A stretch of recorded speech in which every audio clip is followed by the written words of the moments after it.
Well, I agree that transportation infrastructure needed better funding. I did not support the method of that funding. I thought that the bill moved us in a lot of inappropriate directions. And it had another problem in that it maintained the centralized bureaucracy that makes a lot of decisions for the entire state. On the centralized bureaucracy issue, I think it's very important to move away from that system. That was a very heavily administrative, bureaucratic, opaque system that maybe was befitting of the 20th century, but it's not a modern system. What I would like to see is less geographic subsidies, less money being channeled to Richmond, less money being determined, less of the funding being determined how it's going to be spent in Richmond. I would like to see the money stay where it's raised, and local authorities who have more accountability to the public and better knowledge, local knowledge of the relative merits of various projects. I would like to see those local jurisdictions and authorities have increased power over how money is spent. What I would also like to see is a revision of the funding system that we move towards. The gas tax is an imperfect tax, but at least it's tied to road use. I thought the move towards a sales tax was a big mistake. It's not tied to road use. It's not tied.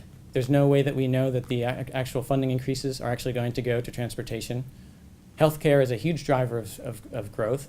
If the federal funds dry up, or if healthcare costs keep continuing to go up, a lot of that money might get siphoned off, and then we don't. And all we did was get a big tax increase without the increase in transportation infrastructure spending.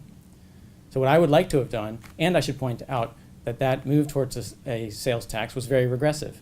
One of the things that I always think about is, especially in the areas with the geographical surtax like Hampton Roads, if you imagine a poor family in Hampton Roads, many of whom don't even own cars, now they're paying a very substantially higher sales tax, subsidizing those of us who use the roads a lot more. I think that was a mistake.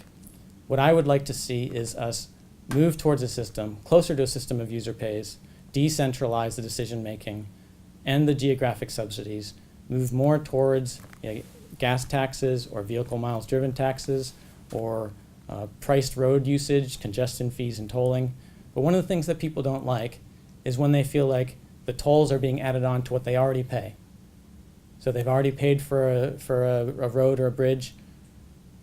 They're still paying the taxes, and they're getting tolls on top of all that. We have to have someone who's principled, and I think only a libertarian, somebody who's not tied up in the partisan system of the Republicans and Democrats, can actually make sure that the money that's raised through user fees actually leads to an offset in our taxes.